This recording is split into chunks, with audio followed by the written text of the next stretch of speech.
I present the interim budget for 24-25.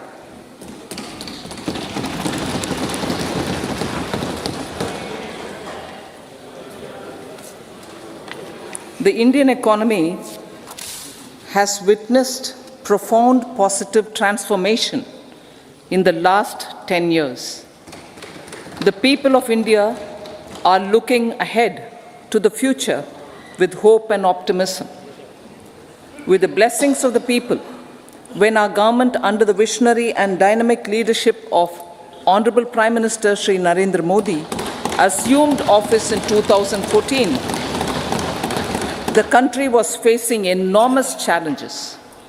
With Sabka Saath, Sabka Vikas as its mantra, the government overcame those challenges in right earnest. Structural reforms were undertaken. Pro-people programs were formulated and implemented promptly. Conditions were created for more opportunities for employment and entrepreneurship. The economy got a new vigor. The fruits of development started reaching the people at scale. The country got a new sense of purpose and hope. Naturally, the people blessed the government with a bigger mandate. In the second term, our government, under the leadership of Honorable Prime Minister, doubled down on its responsibilities to build a prosperous country with comprehensive development of all people and all regions. Our government strengthened its mantra to Sabka Saath, Sabka Vikas, and Sabka Vishwas. Our development philosophy covered all elements of inclusivity, namely social inclusivity through coverage of all strata of the society, and geographical inclusivity through development of all regions of the country. With the whole of nation approach of Sabka Prayas, the country overcame the challenges of once-in-a-century pandemic, took long strides towards Atmanirbhar Bharat, committed to Panch Pran, and laid solid foundations for the Amrit Kal. As a result, our young country has high aspirations, pride in its present, and hope and confidence for a bright future. We expect that our government, based on its stupendous work, will be blessed again by the people with a resounding mandate. Inclusive development and growth. Our humane and inclusive approach to development is a marked and deliberate departure from the earlier approach of provisioning up to village level. Development programs were thus provisioned. In the last 10 years, however, have targeted each and every household and individual through housing for all, Har Ghar Jal, electricity for all, cooking gas for all, bank accounts and financial services for all in record time. The worries about food have been eliminated through free ration for 80 crore people. Minimum support prices for the produce of Annadata are periodically increased appropriately. These and the provision of basic necessities have enhanced real income in the rural areas. Their economic needs could be addressed, thus spurring growth and generating jobs. For achieving that goal, we need to improve people's capability and empower them. Previously, social justice was mostly a political slogan. For our government, social justice is an effective and necessary governance model. The saturation approach of covering all eligible people is the true and comprehensive achievement of social justice. This is secularism in action, reduces corruption, and prevents nepotism, prevents by Bhatijawad. There is transparency and assurance that benefits are delivered to all eligible people. The resources are distributed fairly. All, regardless of their social standing, get access to opportunities. We are addressing systemic inequalities that had plagued our society. We focus on outcomes and not on outlays so that the social economic transformation is achieved. As our Prime Minister firmly believes, we need to focus on 4 major castes.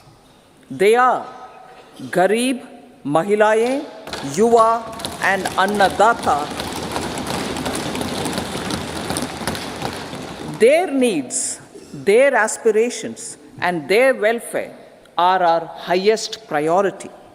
The country progresses when they progress. All 4 require and receive government support in their quest to better their lives. Their empowerment and well-being will drive the country forward. Garib Kalyan, Desh Ka Kalyan. We believe in empowering the poor.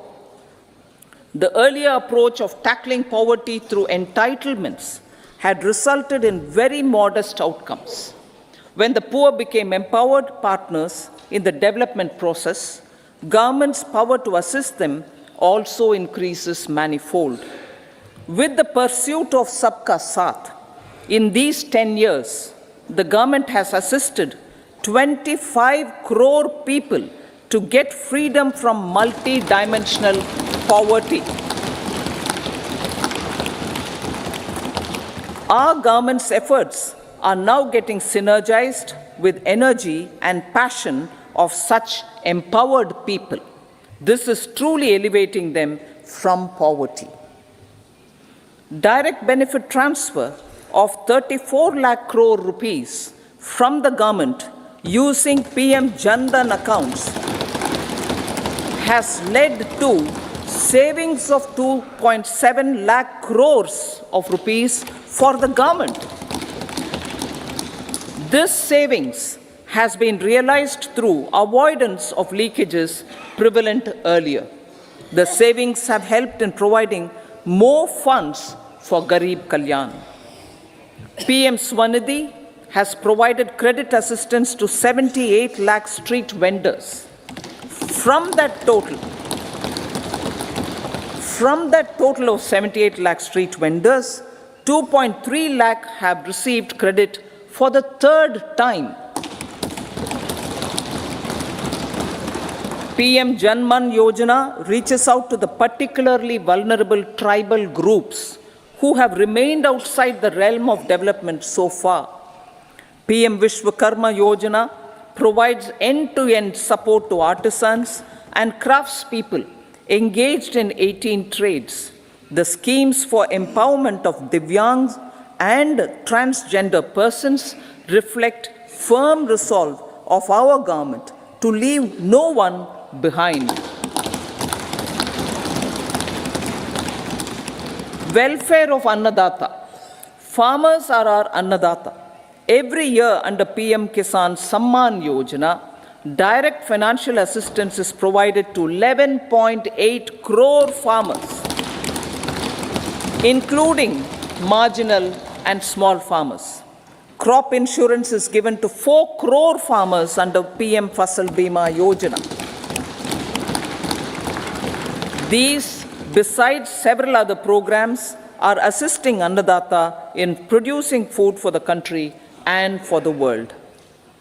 Electronic National Agricultural Market has integrated 1,361 mandis and is providing services to 1.8 crore farmers with trading volume of 3 lakh crores of rupees. The sector is poised for inclusive, balanced, higher growth and productivity. These are facilitated from farmer-centric policies, income support, coverage of risks through price and insurance support, promotion of technologies and innovations through startups. empowering the Amrit PD, the Yuva. Our prosperity depends on adequately equipping and empowering the youth. The National Education Policy 2020 is ushering the transformational reforms. PM Schools for Rising India, PM Shri, are delivering quality teaching and nurturing holistic and well-rounded individuals. The Skill India mission has trained 1.4 crore youth, upskilled and reskilled 54 lakh youth, and established 3,000 new ITIs. A large number of institutions of higher learning, namely 7 IITs, 16 triple ITs, 7 IIMs, 15 AIMS, and 390 universities have been set up. PM Mudra Yojana has sanctioned 43 crore loans aggregating to 22.5 lakh crores of rupees for entrepreneurial aspirations of our youth. Besides that, Fund of Funds, Startup India, and Startup Credit Guarantee schemes are assisting our youth. They are also becoming Rozgar Data. The country is proud of our youth scaling new heights in sports. The highest ever medal tally in Asian Games and Asian Para Games in 2023 reflects a high confidence level.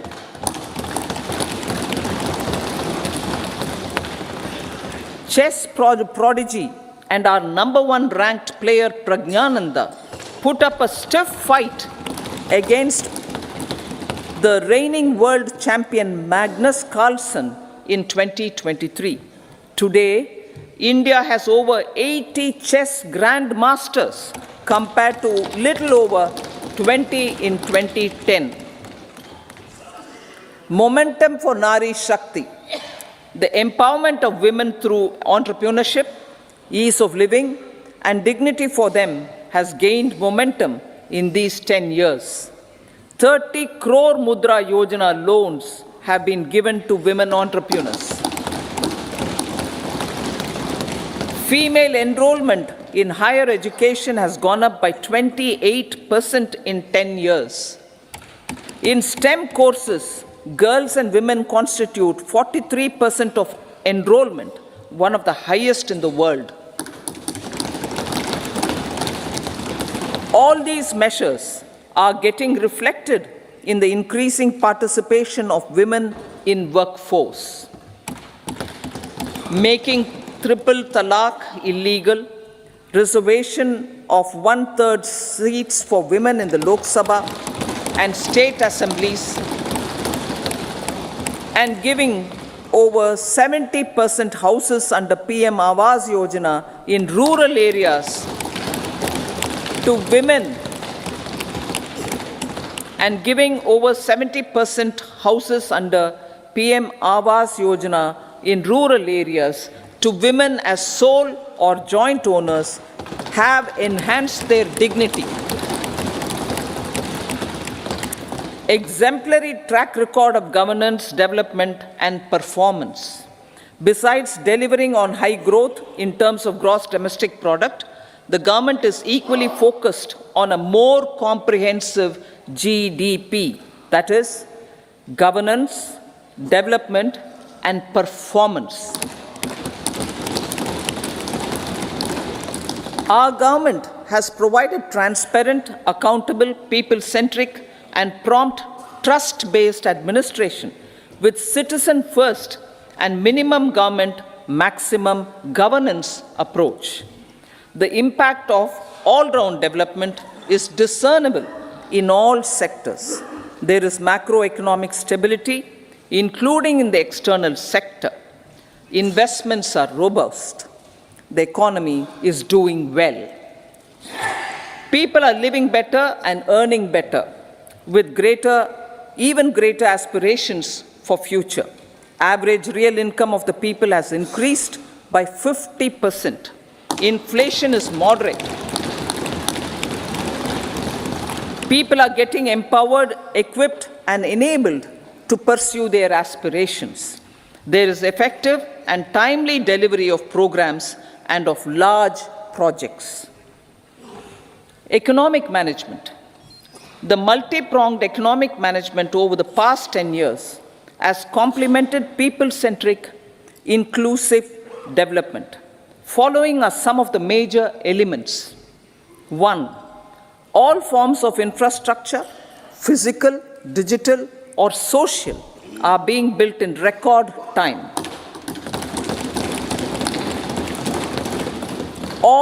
Number 2, all parts of the country are becoming active participants in economic growth. Number 3, digital public infrastructure, a new factor of production as if in the 21st century, is instrumental in formalization of the economy. Number 4, goods and services tax has enabled one nation, one market, one tax. Tax reforms have led to deepening and widening of tax base. Number 5, strengthening of the financial sector has helped in making savings, credit, and investments more efficient. Number 6, GIFT, IFSC, and the Unified Regulatory Authority, IFSCA, are creating a robust gateway for global capital and financial services for the economy. Number 7, proactive inflation management has helped keep inflation within the policy band. Now, the global context, Honorable Speaker, sir. Geopolitically, global affairs are becoming more complex and challenging with wars and conflicts. Globalization is being redefined with reshoring and friendshoring, disruption and fragmentation of supply chains, and competition for critical minerals and technologies. A new world order is emerging after the COVID pandemic. India assumed the G20 presidency during very difficult times for the world. The global economy was going through high inflation, high interest rates, low growth, very high public debt, low trade growth, and climate changes. The pandemic has led to a crisis of food, fertilizer, fuel, and finances for the world, while India successfully navigated its way. The country showed the way forward and built consensus on solutions for those global problems. The recently announced India-Middle East-Europe economic corridor is a strategic and economic game changer for India and others. In the words of Honorable Prime Minister, the corridor, and I quote, will become the basis of world trade for hundreds of years to come, and history will remember that this corridor was initiated on Indian soil, unquote. Vision for Vikasit Bharat. Our vision for Vikasit Bharat is that of prosperous Bharat in harmony with nature, with modern infrastructure, and providing opportunities for all citizens and all regions to reach their potential. With confidence arising from strong and exemplary track record of performance and progress, earning Sabka Vishwas, the next 5 years will be years of unprecedented development and golden moments to realize the dream of developed India by 2047. The trinity of demography, democracy, and diversity backed by Sabka Prayas has the potential to fulfill aspirations of every Indian. As Honorable Prime Minister in his Independence Day address to the nation mentioned, I quote, there is no dearth of opportunities, as many opportunities as we want. The country is capable of creating more opportunities. Sky is the limit, unquote. Strategy for Amrit Kal. Our government will adopt economic policies that foster and sustain growth, facilitate inclusive and sustainable development, improve productivity, create opportunities for all, help them enhance their capabilities, and contribute to generation of resources to power investments and fulfill aspirations. Guided by the principle, reform, perform, and transform, the government will take up next generation reforms and build consensus with the states and stakeholders for effective implementation. It is an important policy priority for our government to ensure timely and adequate finances, relevant technologies, and appropriate training for the micro, small, and medium enterprises, MSMEs, to grow and also compete globally. Orienting the regulatory environment to facilitate their growth will be an important element of this policy mix. Aligning with the Panchamrit goals, our government will facilitate sustaining high and more resource-efficient economic growth. This will work towards energy security in terms of availability, accessibility, and affordability. For meeting the investment needs, our government will prepare the financial sector in terms of size, capacity, skills, and regulatory framework. Aspirational Districts Program. Our government stands ready to assist the states in faster development of aspirational districts and blocks, including generation of ample economic opportunities. Development of the East. Our government will pay utmost attention to make the eastern region and its people a powerful driver of India's growth.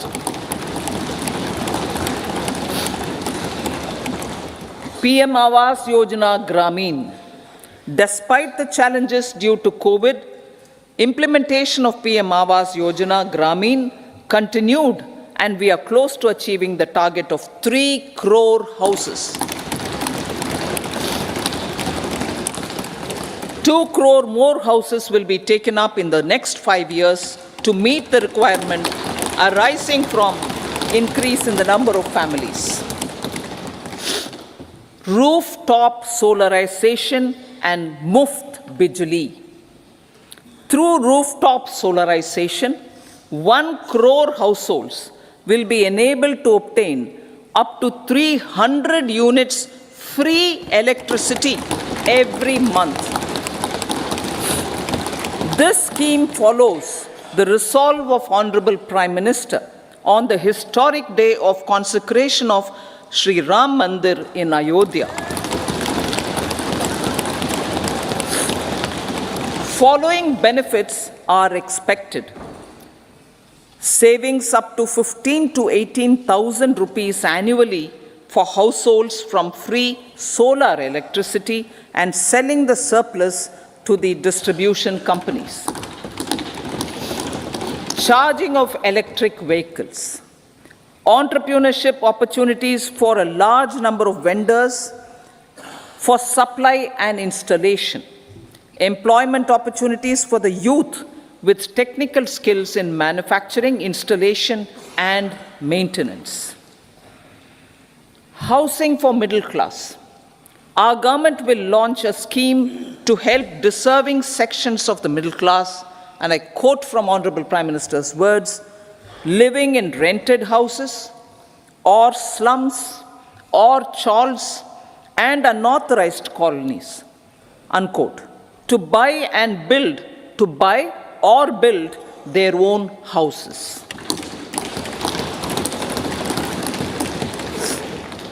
Medical colleges. Several youth are ambitious to get qualified as doctors. They aim to serve our people through improved healthcare services. Our government plans to set up more medical colleges by utilizing the existing hospital infrastructure under various departments. A committee for this purpose will be set up to examine the issues and make relevant recommendations. Cervical cancer vaccination. Our government will encourage vaccination for girls in the age group of 9 to 14 years for prevention of cervical cancer. Maternal and child health care. Various schemes for maternal and child care will be brought under one comprehensive program for synergy in implementation. Upgradation of Anganwadi centers under Saksham Anganwadi and Poshan 2.0 will be expedited for improved nutrition delivery, early childhood care and development. The newly designed U-Win platform for managing immunization and intensified efforts of Mission Indradhanush will be rolled out expeditiously throughout the country. Ayushman Bharat. Healthcare cover under Ayushman Bharat scheme will be extended to all ASHA workers, to all Anganwadi workers and helpers. Agriculture and food processing. The efforts of value addition in agriculture sector and boosting farmers' incomes will be stepped up. Pradhan Mantri Kisan Sampada Yojana has benefited 38 lakh farmers and generated 10 lakh employment. Pradhan Mantri Formalization of Micro Food Processing Enterprises Yojana has assisted 2.4 lakh SHGs and 60,000 individuals with credit linkages. Other schemes are complementing the efforts for reducing post-harvest losses and improving productivity and incomes. For ensuring faster growth of the sector, our government will further promote private and public investment in post-harvest activities, including aggregation, modern storage, efficient supply chains, primary and secondary processing and marketing and branding. Nano DAP. After the successful adoption of nano urea, application of nano DAP on various crops will be expanded in all agroclimatic zones. Atmanirbhar Oil Seeds Abhiyan. Building on the initiative announced in 2022, a strategy will be formulated to achieve Atmanirbharta for oil seeds such as mustard, groundnut, sesame, soya bean, and sunflower. This will cover research for high-yielding varieties, widespread adoption of modern farming techniques, market linkages, procurement, value addition, and crop insurance. Dairy development. A comprehensive program for supporting dairy farmers will be formulated. Efforts are already on to control foot and mouth disease. India is the world's largest milk producer with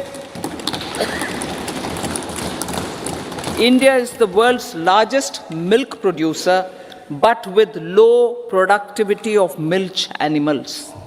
The program will be built on the success of existing schemes such as Rashtriya Gokul Mission, National Livestock Mission, and infrastructure development funds for dairy processing and animal husbandry. Matsya Sampada. It was a government which set up a separate department for fisheries, realizing the importance of assisting fishermen. This has resulted in doubling of both inland and aquaculture production. Seafood exports since 2013-14 has also doubled. Implementation of Pradhan Mantri Matsya Sampada Yojana will be stepped up to 1. Enhance aquaculture productivity from existing 3 to 5 tons per hectare. 2. Double exports to 1 lakh crore rupees And 3, generate 55 lakh employment opportunities in the near future. 5 integrated aqua parks will also be set up. Lakpati Didi.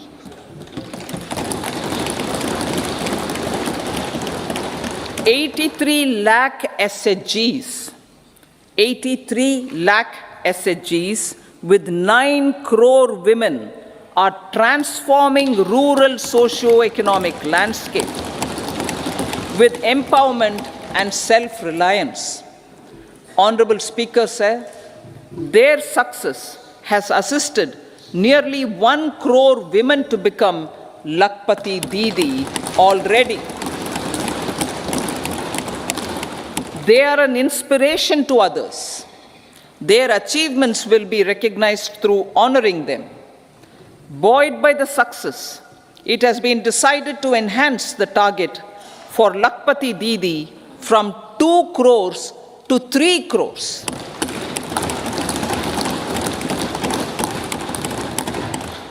Technological changes, new age technologies and data are changing the lives of people and businesses. They are also enabling new economic opportunities and facilitating provision of high-quality services at affordable prices for all, including those at the bottom of the pyramid. Opportunities for India at the global level are expanding. India is showing solutions through innovation and entrepreneurship of its people. Research and innovation for catalyzing growth, employment, and development. Prime Minister Shastri, Prime Minister Lal Bahadur Shastri gave the slogan of Jai Jawan, Jai Kisan. Prime Minister Vajpayee, Atal Bihari Vajpayee ji, made that Jai Jawan, Jai Kisan, Jai Vigyan. Prime Minister Modi has furthered that to Jai Jawan, Jai Kisan, Jai Vigyan, and Jai Anusandhan, as innovation is the foundation of development. For our tech-savvy youth, this will be a golden era. A corpus of 1 lakh crore rupees will be established with 50-year interest-free loan provided. The corpus will provide long-term financing or refinancing with long tenors and low and or nil. I repeat that sentence. The corpus will provide long-term financing or refinancing with long tenors and low or nil interest rates. This will encourage the private sector to scale up research and innovation significantly in sunrise domains. We need to have programs that combine the powers of our youth and technology. A new scheme will be launched for strengthening deep tech technologies for defense purposes and expediting Atmanirbharta. Infrastructure development. Building on the massive tripling of the capital expenditure outlay in the past 4 years, resulting in huge multiplier impact on economic growth and employment creation, the outlay for the next year is being increased by 11.1% to 11,111 crore rupees. This would be 3.4% of our GDP. Railways. 3 major railway corridor programs will be implemented. These are energy, mineral, and cement corridor. Number 2, port connectivity corridors. And number 3, high traffic density corridors. The projects have been identified under the PM Gati Shakti for enabling multimodal connectivity. They will improve logistics efficiency and reduce cost. The resultant decongestion of the high traffic corridors will also help in improving operations of passenger trains, resulting in safety and higher travel speed for passengers.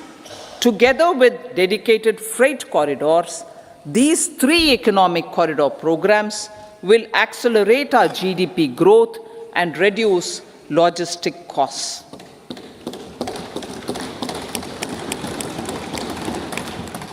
40,000 normal rail bogies will be converted to Vande Bharat standards to enhance safety, convenience, and comfort of passengers. Aviation sector. The aviation sector has been galvanized in the past 10 years. Number of airports have doubled to 149. Rollout of air connectivity to Tier 2 and Tier 3 cities under UDAN scheme has been widespread. 517 new routes are carrying 1.3 crore passengers. Indian carriers have proactively placed orders for over 1,000 new aircrafts. Expansion of existing airports and development of new airports will continue expeditiously. Metro and Namo Bharat. We have a fast expanding middle class and rapid urbanization is taking place. Metro rail and Namo Bharat can be the catalyst for the required urban transformation.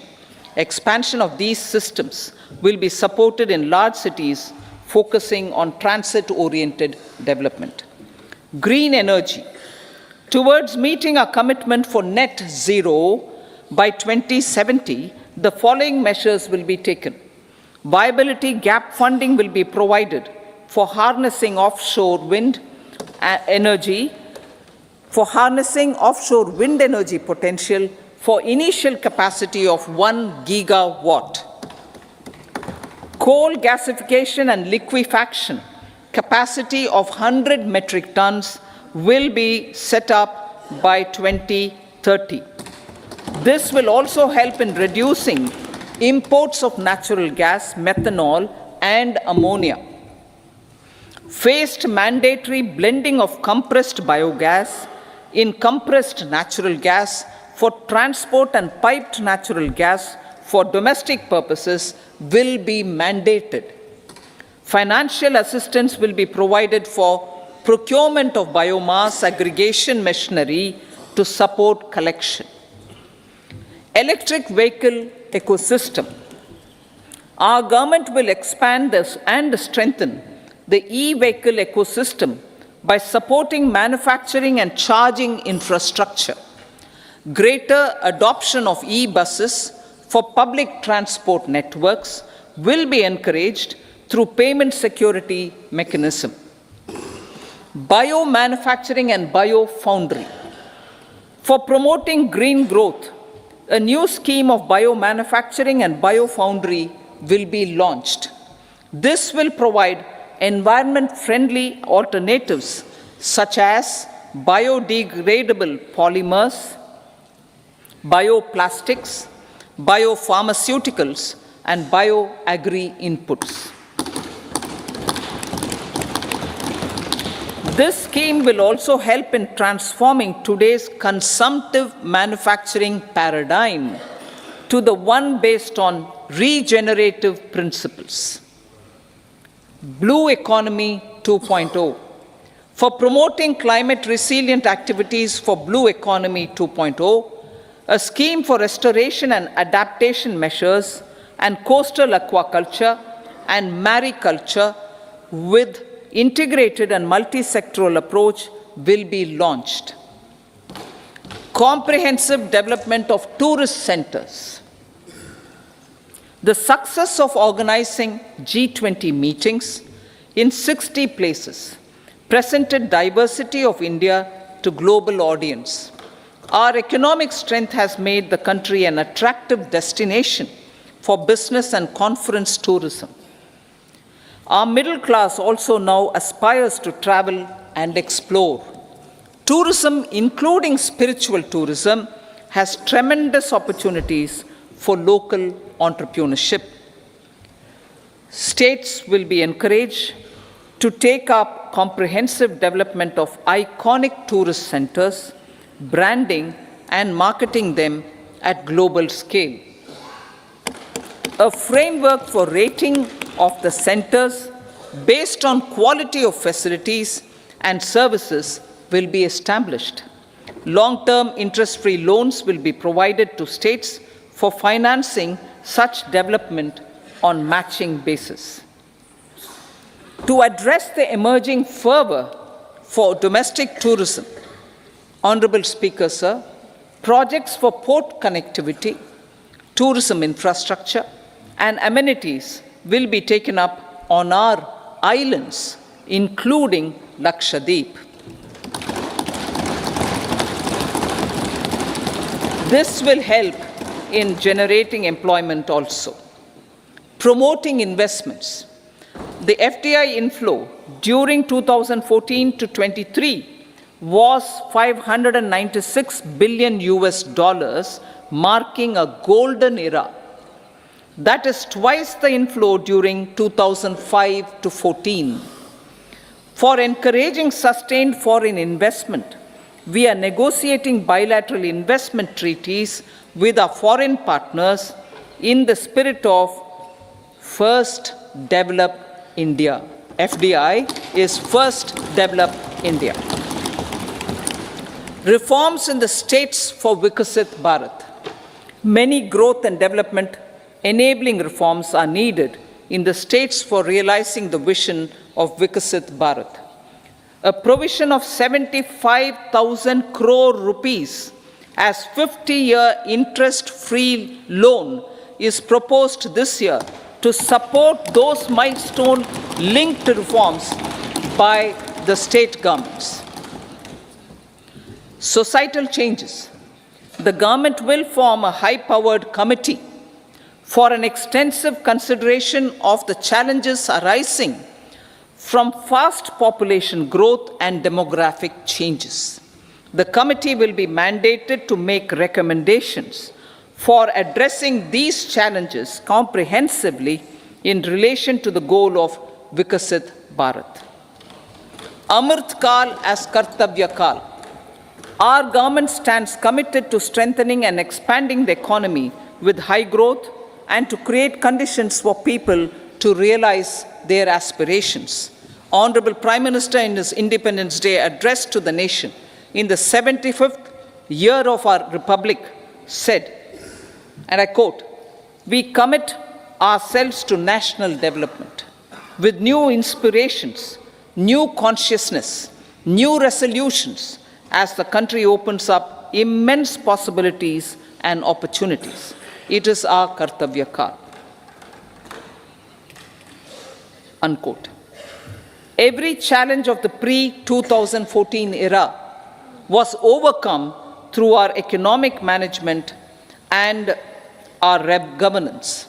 These have placed the country on a resolute path of sustained high growth. This has been possible through right policies, true intentions, and appropriate decisions. In the full budget in July, Honorable Speaker, our government will present a detailed roadmap for our pursuit of Vikasit Bharat.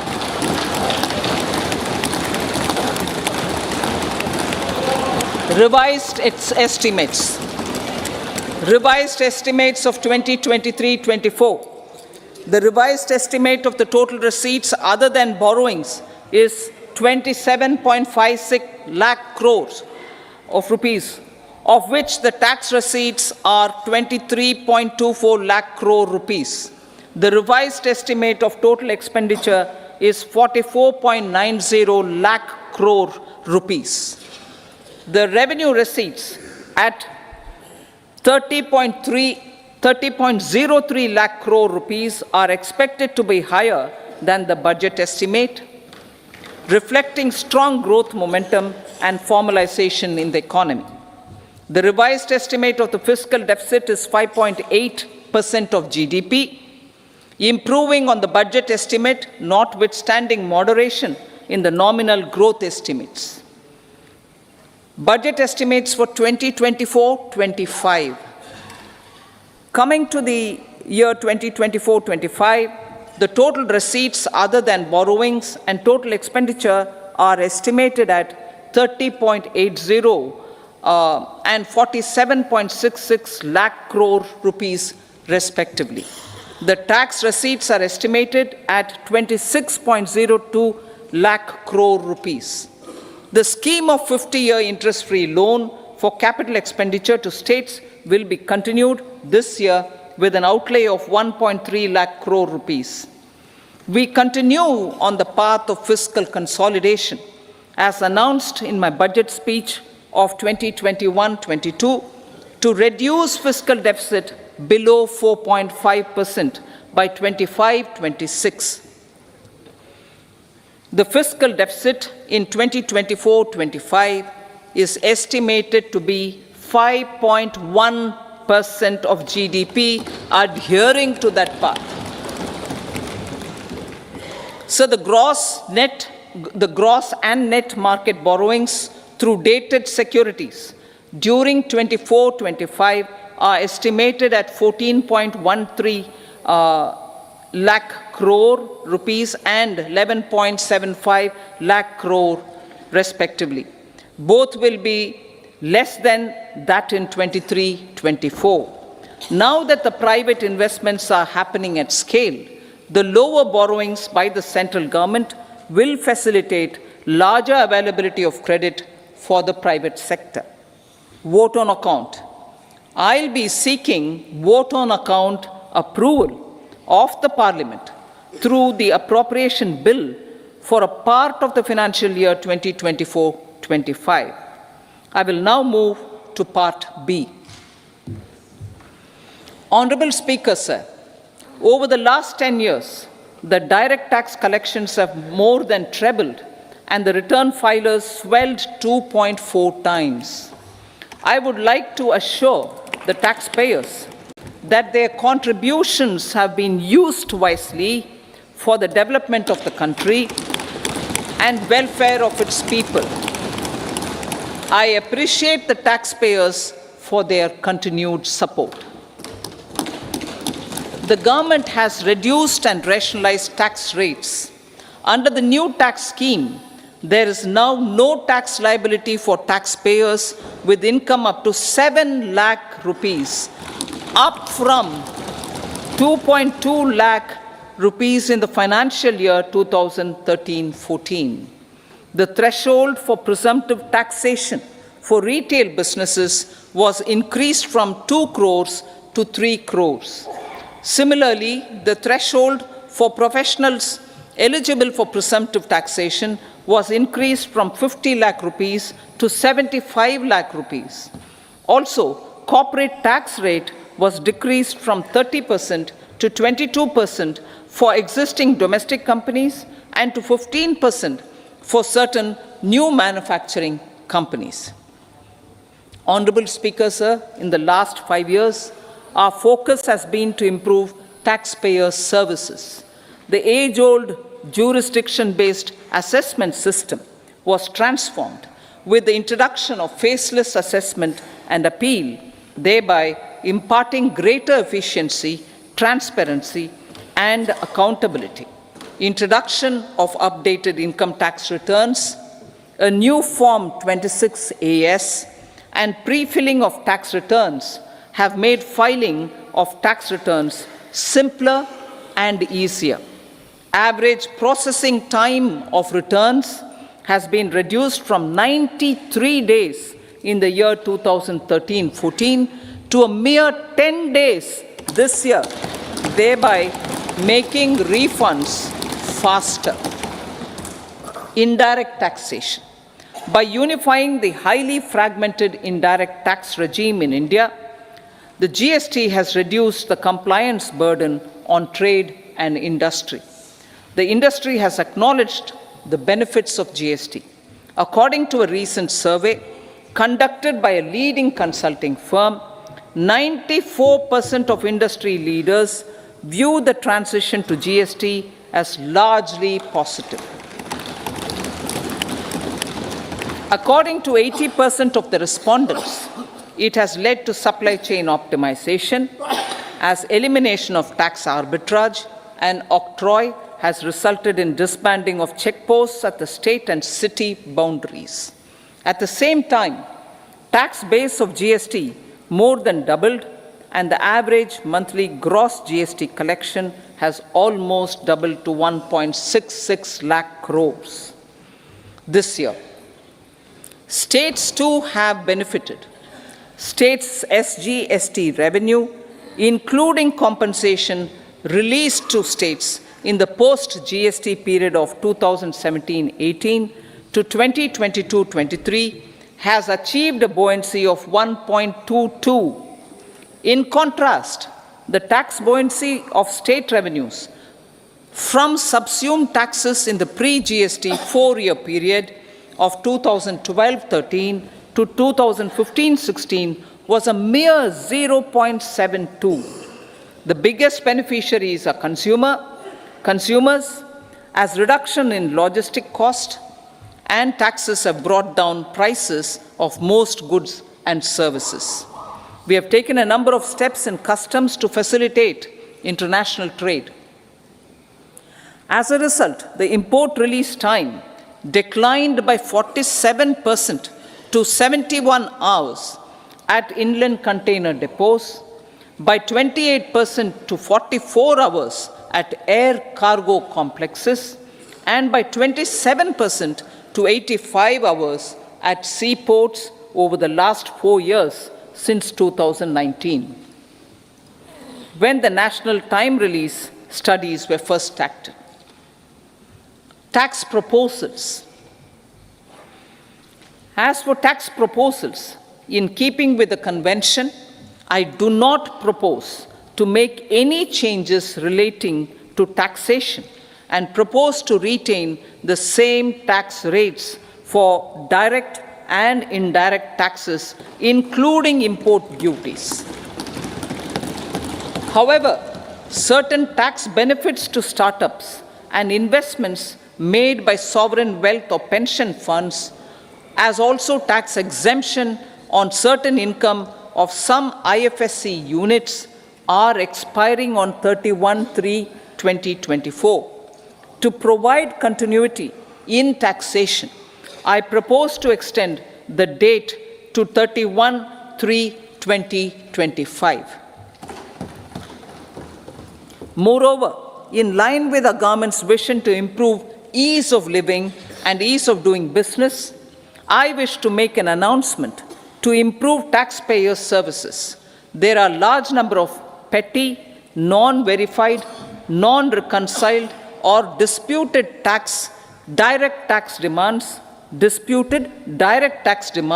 many of them dating as far back as 1962, which continue to remain on the books, causing anxiety to honest taxpayers and hindering refunds of subsequent years.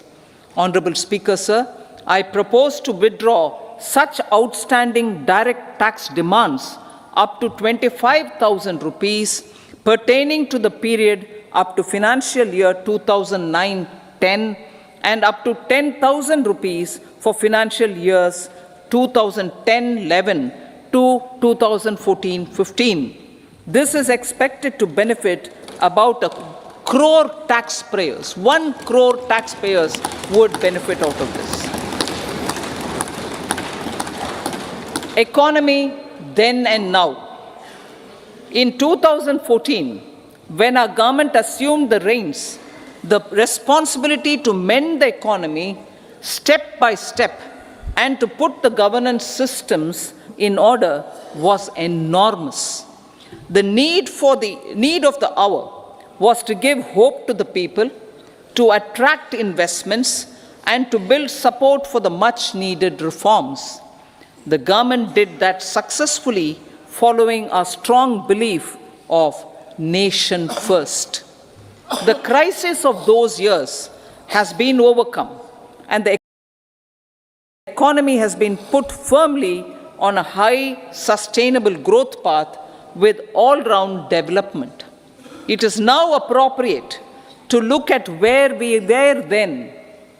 I repeat, it is now appropriate to look at where we were then till 2014 and where we are now, only for the purpose of drawing lessons from the mismanagement of those years. The government will lay a white paper on table of the House.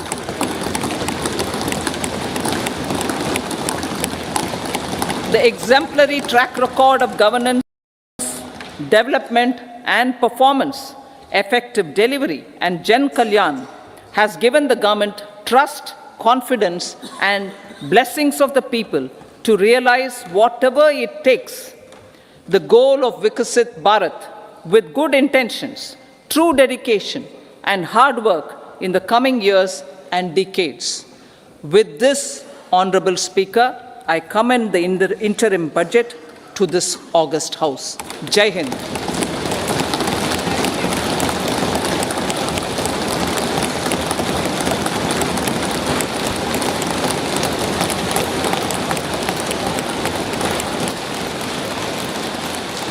Item number 2 Shrimati Nirmala Sitharaman जी।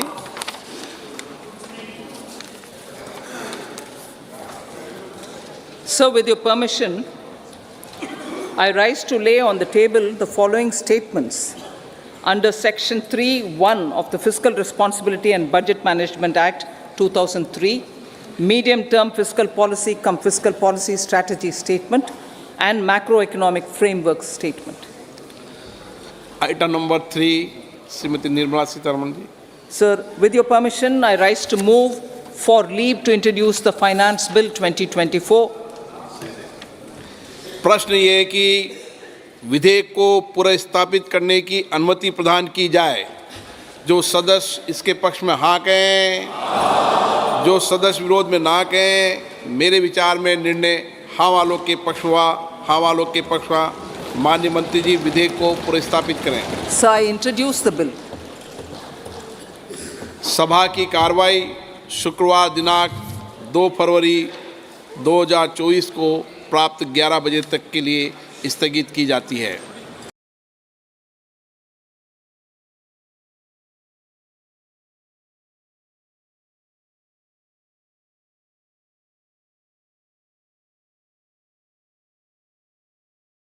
और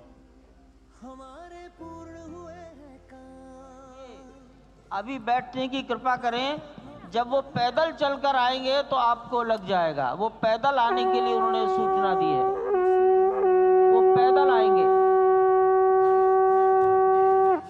अभी बैठ जाइए। मैं उत्तरी भाग के संतों से निवेदन करता हूं, बैठ जाइए, बैठ जाइए।